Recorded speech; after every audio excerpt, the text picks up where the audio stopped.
Hey y'all, and welcome back to Sparkle Speaks. I am your host, Sparkle, where we put our purpose into place to allow our calling to draw you through content. Please don't forget to like, comment, subscribe, share with a friend, and invite them in.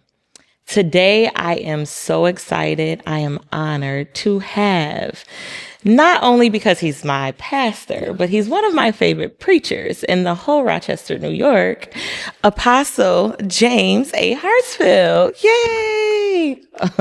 Hi, Bishop. Hello. Thank you so much for coming on with me. I not only wanted you to be one of the first guests because you're my pastor, but you played a major part in my change. And going back to 2023, when you called me out, and I always get nervous. I always get nervous when not only you, but prophets, because you never know what they're going to say, right? So when you called me out and you told me that I won't get into the whole prophecy, but you did. One thing you said was to come to church for 7 Sundays and God was going to blow my mind. And I did just that. And I felt like, and God did blow my mind because of my obedience. So one day I was in prayer, like a couple nights ago, I was in prayer and I just prayed to God about the podcast. And I asked him to give me the words to say, to speak through me, because I'd be so nervous. So he brought to me in prayer a prophecy that you told me when I was 18. Wow. And one thing, I won't say the whole prophecy because it all didn't come to pass yet. But one that did come to pass, you told me that you saw me being on a talk show. Wow. I don't know if you remember that. I was 18 though. You told me, you told me that you saw me being on a talk show. And at the time I was like, I cried and I cried because the things that you told me, in my mind, I was like, I didn't, like how and when and where, like I didn't see it. Yeah. So, I spend my time with God and then I realized like once I completely align myself in his will, that's when the prophecies begin to come to pass. It's crazy because it happened when I was 18 and I'm now 33. Wow. So it took a while, right? It took a while. So, in my last episode, when I talked about, my change and everything, I talked with my mom and she told me that, we were in church service one day and I ran up and said I wanted to be baptized. I was 3 years old. So, cause you know me since I was a little kid, I was raised in the church. But once I got older, I drifted off into the world and everything. But I do remember when we celebrated your birthday celebration last month, how Mother Hartsfield said that you started at 3 and you were always in church. Yeah. Like you never stepped outside the will, you never. So my first question to you was like, what was your first experience when you heard from God? Because we know you're a prophet, because everything you told me, it comes to pass. So I know you're a prophet. The world knows that you're a prophet. But I would like to know, like, what was your experience when you first heard from him? You are so amazing. Let me start off by saying Thank that. you. And thank you for allowing me to be here with you. And it's amazing. I'm going to answer the question, but it's amazing. At 18, I love the numbers of God. The numbers of God mean so much. Okay. It gives us detail and direction. Okay. 18 mean inheritance. Really? So we might not get it all at the same time, but it gradually comes to us. Wow. Then now you are 33. And it's so strange and ironic that you are 33 and some of this are coming to pass now. 33 mean the promise. Wow. God keeps his promises. I never knew that. It's amazing. He's a promise keeper. That's what I'm talking about. Yeah, he has a sense of humor. He knows how to keep his promise towards us. He knows the future, the plans that he has. Jeremiah 29:11. Yes. You know the plans that he has towards us. Yes. So God is so amazing. As I said, 6 years old, I heard the voice of God. Really? And it scared me at 6 years old. I heard his voice plain and vividly. I was asleep and it woke me up. So I went and looked over because my older brother, Curtis, we were sharing rooms. Okay. We was in Fight Square at that time on Troop Street. Okay. When the projects was there. And so I looked at him. He was asleep. So I went back to sleep. And again, I heard the voice a second time. And it called me by my first name. It said, James. Really? And I'm like, it scared me. So I just sat up for a moment. And then I looked and made sure, like, Curtis, is you playing games with me or something? And he was asleep because he was snoring. So I knew he was asleep. So then I heard the voice the third time. And after hearing it the third time, I got a peace and I just went right back to sleep. Wow. So that following Sunday, I told my grandmother, who was my role model, Mother Lavinia Johnson. Yes. Miss her dearly. I went to her and told her, said, Grandma, I heard God's voice 3 times. And she said, son, if you hear his voice again, answer it. All he wants you to do is answer the voice. And I was waiting, and took 2 weeks later, but I heard his voice again, and I gave him my answer of yes. Wow. And that was 47 years ago. 47. Wow. God has been faithful. Yeah. Well, I need to know, what does number 3 mean? Because I feel like God tends to deal with me in 3s. Like, I'll hit, like you heard it 3 times. Like, things will come to me in 3s, like 3 months, 3 days. Like, it's just the number 3, I feel like it's surrounding me. So like, what does the number 3 mean? 3 has a couple of definitions to it. 3 is the Trinity, the triune God. That means the wholeness of him. Okay. And then it also means the unity where God brings things together. Wow. Yeah. And it's strange how he puts things together. Right. And he gives us things in part, but when he's finished putting that finished product together, right, what an amazing product it becomes. Right. Yeah. So when you told me at 18, you said you were going to see me you saw me on a talk show. That's not the whole prophecy. Okay. But it will, start to unfold and come all together. So today's episode is a day in the life of Apostle James Hartsfield. So can you tell me, what is it like being a pastor? You know what? When I first started pastoring, I was scared to life. Really? To death, as some people say. Yes. Yeah, but he gives us life. So it's so strange. I changed that a lot because people say, I love you to death. And I would never say that. I always say, I love you to life. Yes. Because I want you to have eternal life. Yes. After this life. So that's why I changed the wording, because words have so much power. Yes. And even when you use them the right way and sometimes the wrong way, you got to be careful because they really do give power to it. So being a pastor back then, it was scary. And it's still scary now because the thought of leading God's people. Remind me to never. I don't want to do it. Yeah. I commend you.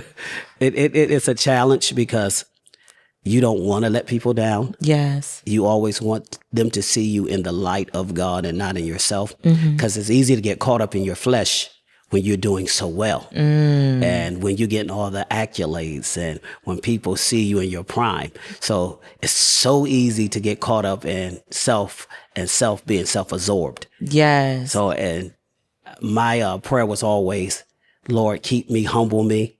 And it's strange. As I said, it'll be 47 years in June that I've been preaching.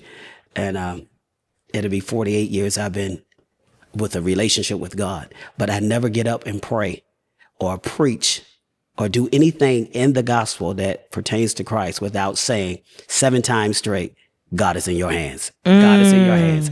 I started off as a little kid doing that, and still today, because I never want it to be about me or never want it to be heard that it was me. I want God always to get the glory. Yes. So it's in his hands. Yes. And whatever falls in his hands always work for the good.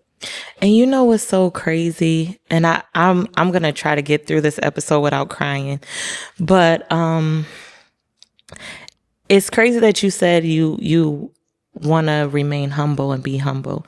Yeah. Like when God would speak to me, when he first started speaking to me, he would always it would be like, it first started out with 2 words. He would just say 2 words. And then it turned into sentences. I would get sentences. But the first two words that he said was trust me. The first day. Wow. But then he would tell me to be prepared and be humble. Like he would repeat that to me, be humble, be prepared. And that is something that I've always been, was like a humble person. Like I never want to like think that I'm better than anybody, you know, like, so you saying that's just like, that just brings confirmation to me. Like I'm doing the right thing to remain humble. Like God is going to get the glory out of all of this. Cause I would never want anybody to, you know, praise me or anything, you know, like it's all glory belongs to God. So whew, We see that. I try to not cry. And that's another thing. Like I've turned into a big baby. Yeah. I cry all the time. Yeah. And like my sisters, they make fun of me. They be like, not the big bad Sparkle. Not the big bad Sparkle crying. My oldest sister, she'd be like, oh my God, you're now like me. Cause she's a big teddy bear too. She cries about everything. And now I just find myself crying all the time. Like when I think of like the goodness of God and everything that he's brought me from, and like the things that I went through and where I am now, it just like, it's happy tears, but I feel like I'm always crying. Yeah. So that's just the joy of the Lord. Bear with me this episode. Bear with me. What is the most challenging thing you feel like when it comes to pastoring? Because I know we have, like, you're the presiding bishop of like Mount Sinai International Ministries, right? Yes. So like, what is multiple churches under one? So like, what's the most challenging thing? Lately, at first, the most challenging thing for me was making sure I give clarity in the right direction. Because you don't never want to lead people the wrong way or give them. And I say this often when I counsel people, I'm not going to give you my advice. My advice means nothing at all. I'm going to give you his word. Because in his word, he gives the advice. There's so much word that I don't have to give advice, because sometimes giving your advice can lead people the wrong way. So it's always very important. So that was the very first thing that was so much scary to me. Now, and a task to me is burying people that I love so much. It becomes hard because everybody know I have such a big heart. Yes. People are just, when I love people, I love them with all my heart, my mind, and my soul, because I'm a people person. Yes. And it hurts to lose anyone. Yes. Especially your loved ones, because once they become a part of the ministry, I feel like you're really my family now. Yes. And I adapt to them that way, and to lay them to rest, even though I know they're going to a better place. The last 3 years been tremendously hard. It's been a challenge to be a pastor, just to bury people that you love so much. It used to be a part where God would give you that peace and give you clear understanding. Say, okay, you can get through this. I give you peace that surpasseth all understanding. Yeah. But when it started hitting hard, it's like, okay, God, I need that peace that you was talking about. I'm searching for it. I haven't found it all yet. So help me to get through this journey of losing and lost. There go that number 3 again. Oh my goodness. Yeah. Have you ever been tempted to like walk away? You know, I have many of offers to do so. Several churches outside of New York State, and I have not, because once again, I love the people very much. Wealthy churches, mega churches. Yes. I had the wonderful, even in Bahamas, churches offered, but it wasn't what God told me to do. Yes. And then there are times when things get so hard at the church and dealing with certain people in ministry, it makes it hard that sometimes you do. Like, okay, God. Yes. Did you really call me to do this? Right. Am I really equipped to do this? Because now it's becoming a burden. It's becoming hard, especially when you have to balance yourself, because a lot of pastors lose themselves because they have no balance. They have more church and be more involved in church, and then not moving and flowing with family things.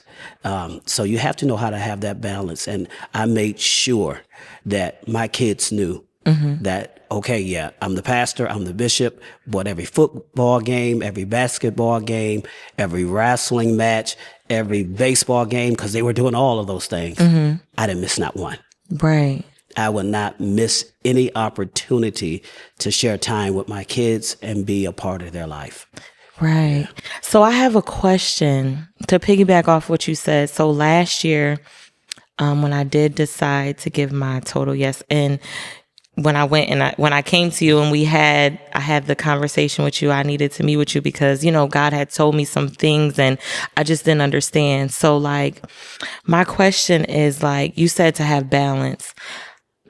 I need to know how to have balance because I feel like last year it was like I was so committed and sold out to God that like I felt like I kind of stopped doing the normal things that I used to do. I just felt like in my mind it was like, okay, I don't know what to do because I don't want to let God down. I don't want to operate out of his will. I don't want to do the wrong thing.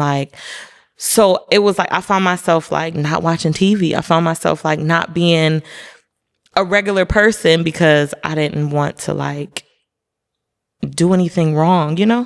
So like what is something that like can put me at ease to where I don't feel like I'm doing the wrong thing? Yeah. When we come back to Christ, because he never left us, we might walk away, but then when we come back to Christ, he brings us back to where we was before. And that's what I love about him. And once we come back to him, there's a consecration period where we are totally sold out. We are consecrating ourselves, prayer, fasting, reading, giving up certain things. Yes. So it's a space of saying, okay, I consecrate myself so that I will be sold out to him. That stage don't last long. It depends on the individual. Right. So the Bible said that he gives us his grace and he gives us his faith. And faith comes in measures. So it's according to the measure of your faith, how quick you get to the place where he need you to be.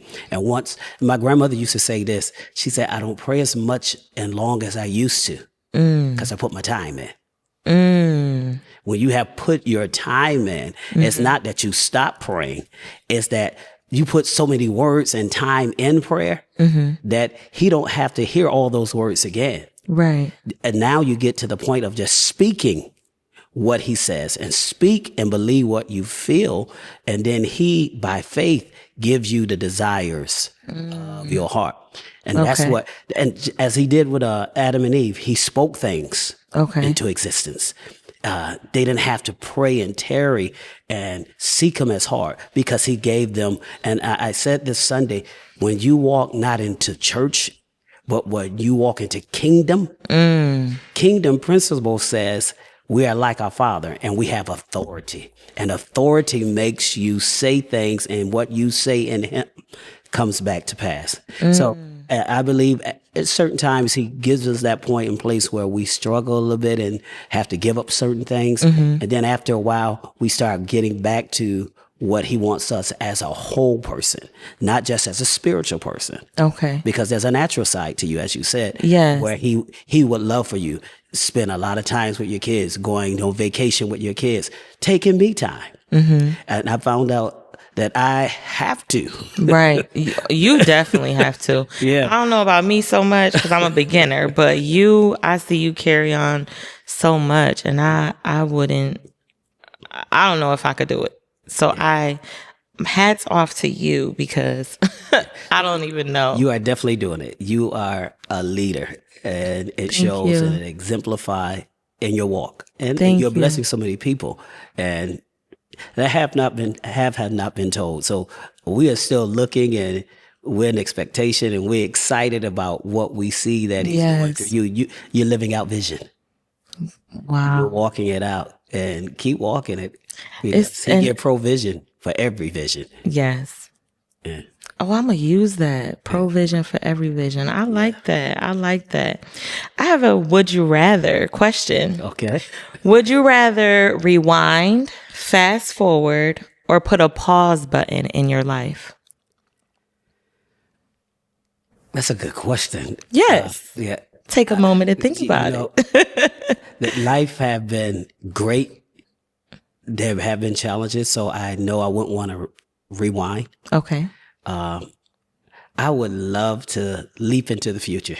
Yes. Yeah, just dive into it to see all that's getting ready to happen, not just for me, but all those that are connected to me, my grandkids, to see all of the things what they're about to become, because I'm seeing my children involve and evolve into all the things that God said they would do. So I'm so anxious to see what the baby's going to do. Yes. Yeah, I'm really excited. I wonder, what would I rather do?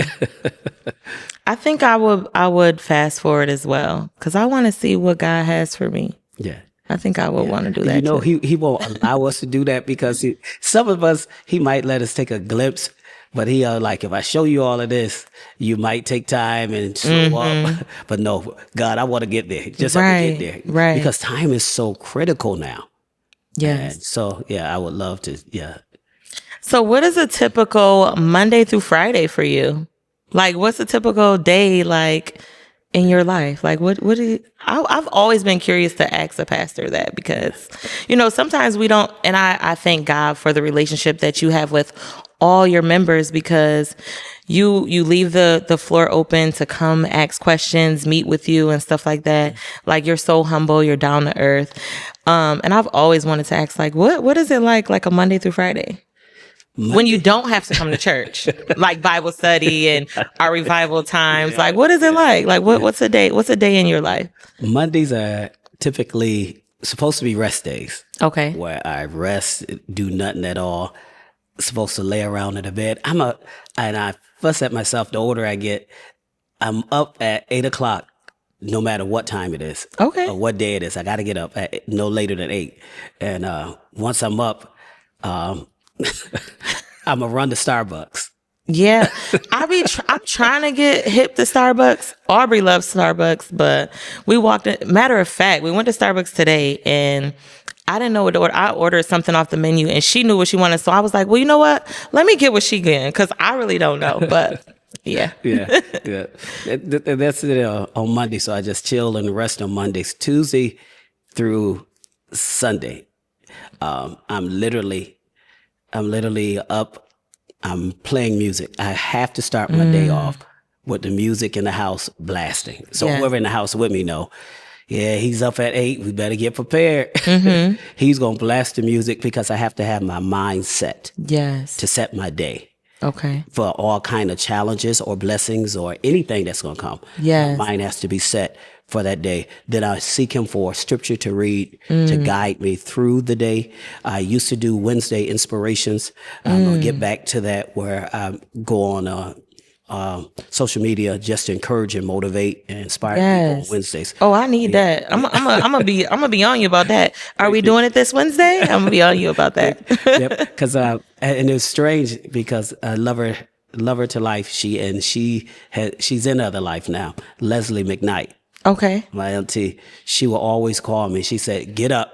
You better do Wednesday, because I'm waiting on you." Yes. She was the one who made me start doing it. Okay. On Wednesdays, and she encouraged me to get up and talk to the people, motivate the people. I will go by Webster, right there by the pond and by the water, and just talk to the people, sit down and just do inspirational speaking. So I definitely going to get back to it. Yeah, because I need that. Yeah. And then when I'm not traveling, and you travel a lot. I travel a lot. God has blessed me to be able to travel a lot, to go to different states, countries, and different, a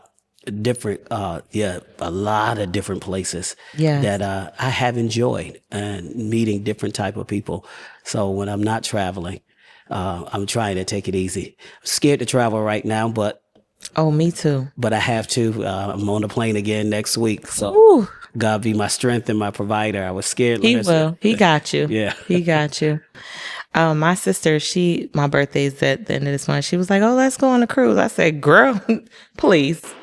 I don't know about all that. I got to pray about that, because one thing that I've learned as well is not that I learned, but I just do it. Like, I don't do anything without hearing from God first. Yes. Yes. And that's just something that, I take pride in. Like, I don't want to operate out of the will. I don't want to do anything. I don't want to, I be so hard on myself, and I try not to be. What do you do when you feel like, do you ever get in that space? Like, you feel like you don't want to be hard on yourself, but you're hard on yourself. Like, what do you do to like come down off of that? Like, You know, we can definitely be our worst critic. yes. I am still, after 47 years of ministering, my worst critic. I don't know how. You are like, I don't know how. When you get up there, it's like it comes natural. So I really don't know how. My son and Lenora always tell me, and my mom, I have not, out of 47 years, I think I have listened to about 1 or 2 or 3 sermons that I preached, and Really? not in totality. I would skim through it because I'm my worst critic. I'm like, oh, I hate how this sound. I hate how this. Oh, I should have brought out this point, not that point. So I'm a real stickler when it comes to me. I'm a stickler that I'm like, oh no, I don't want to see it. I don't want to hear it. And then listen, I say, turn that off, or I walk out the room. So what I have come to do, one of my greatest friends, Bishop T.L. Penny, she said to me, how would you know how to learn to do better if you don't listen to yourself? She said, so sometimes you need to listen, not just to rehearse what God has said to you to tell them, but go back and listen again so that you can become better at what he have called you to do. So being my own critic is hard, and sometimes it's good, because when you're hard on yourself, you just don't accept anything. Right. But then there's sometimes you just got to lay off yourself and say, okay, you done did a good job. David said it. David said, listen, I got to learn how to encourage myself. Yes. Nobody else going to encourage me. Yes. Nobody going to motivate me or speak life into me. I have to, it is not a place of taking pride or being arrogant. It's a place of being, okay, I love me. I'm grateful for me. So I have to get to the point of saying, thank God for me. And Yes. I'm not as bad as I thought I was. Right. Especially when I look back and see all where I come from. Okay. I'm trying to tell you. So I, was it about a month or 2 ago when I came up there? You didn't know, but when I came up to get prayer, I believe it was the Sunday, it was the Miracle Sunday. And I was in the stage in that year where I, was feeling like lonely, and I was just like, why me? That's what you said. Like, you literally, the words that I said to God, you said it. Why me? I didn't choose this and everything like that. So how you did tell me your grandmother said, there's a lot of people around you, but you're going to always walk alone. Yeah. So I'm still kind of struggling with that. Dealing with that. What were you able to do to, like, you knew that you were, the walk was, you were alone, but like, what did you do to, like, what's the word I'm trying to use? Not feel it for real. Like, 'cause I feel it. And it's like, I didn't know, like, the people that I was friends with, that I was with every day, like, I'm no longer with them. Like, even down to when I did the introductory video, I called my sisters and I'm like, wow, I really don't have nobody to go with me.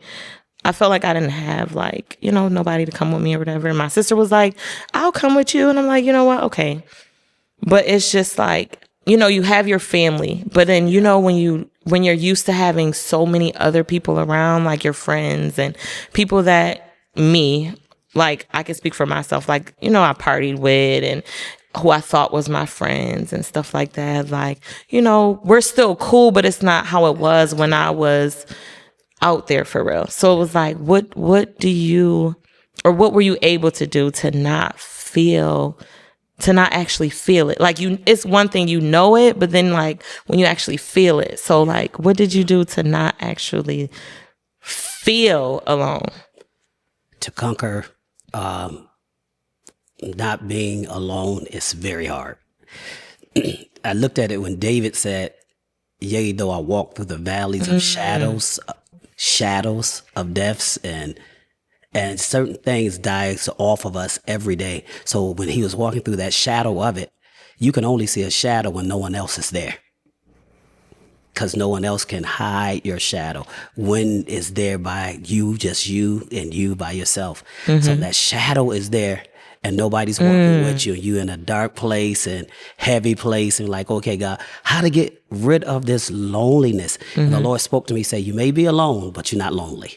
I said, make sense out of that because I feel alone and I feel lonely. So it makes no sense. He said, the shadow doesn't come from you. He said, the shadow is me because the shadow is bigger than you. And when you look back and see that shadow, it's me walking sometimes behind you. Wow. Making sure that no matter what, even though you're losing certain things, that I'm back here gathering them. And I'm going to give them back to you at the right appointed time.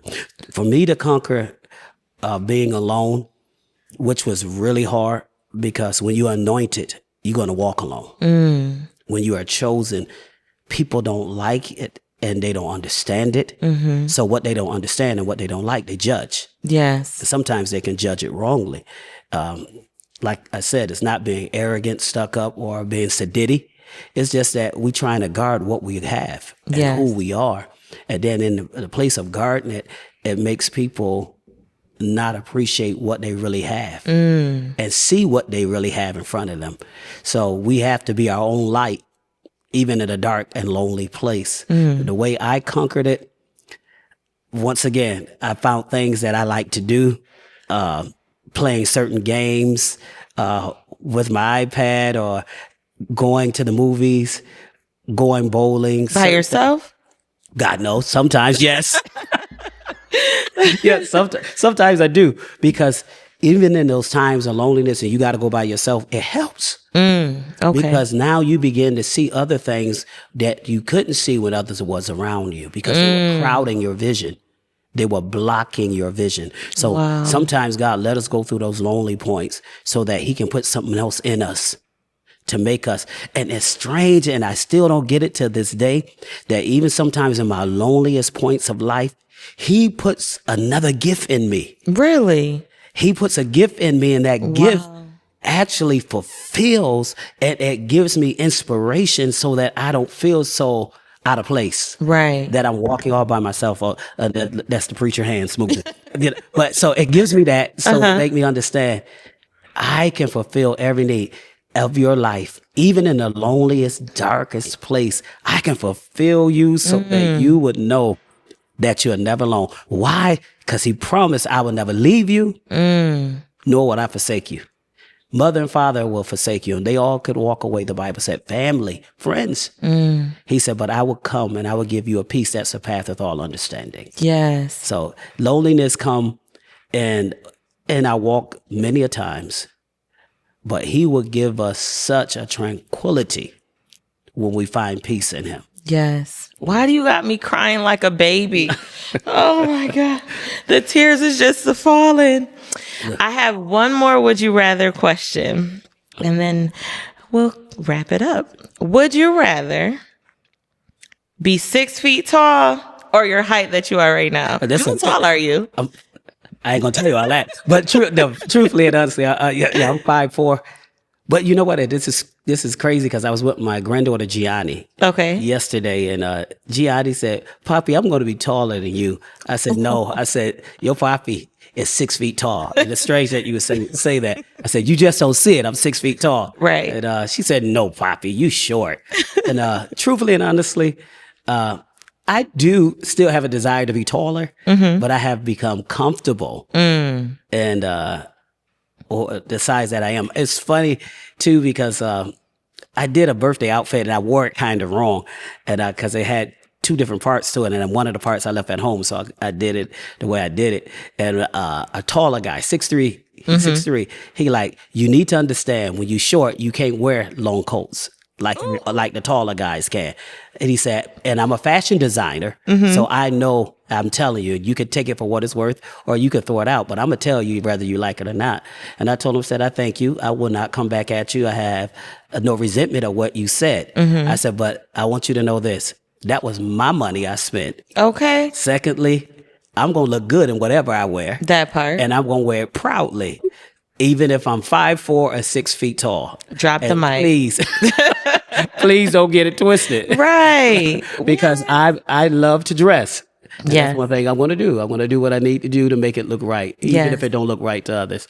But I'm not going to get carried away with it. Yes. Yeah. All right. But you know, they say big things come in smaller packages. See, we So know. See, there the we go. greatest gift is you, you know? Yep. Thank you. As we wrap it up, I just want to thank you for coming on, sitting on the couch with me, diving into a day in the life of you. Thank you so much. You wear it well. Just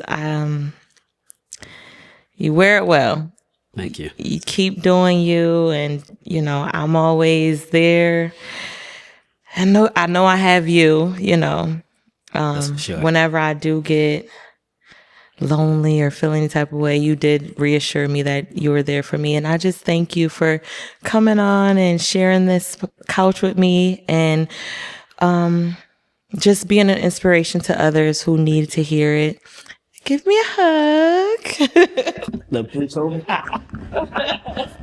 Thank you. You're welcome. And I want to thank you all for tuning in to Sparkle Speaks. And I want you to ask a friend, have you heard Sparkle speak?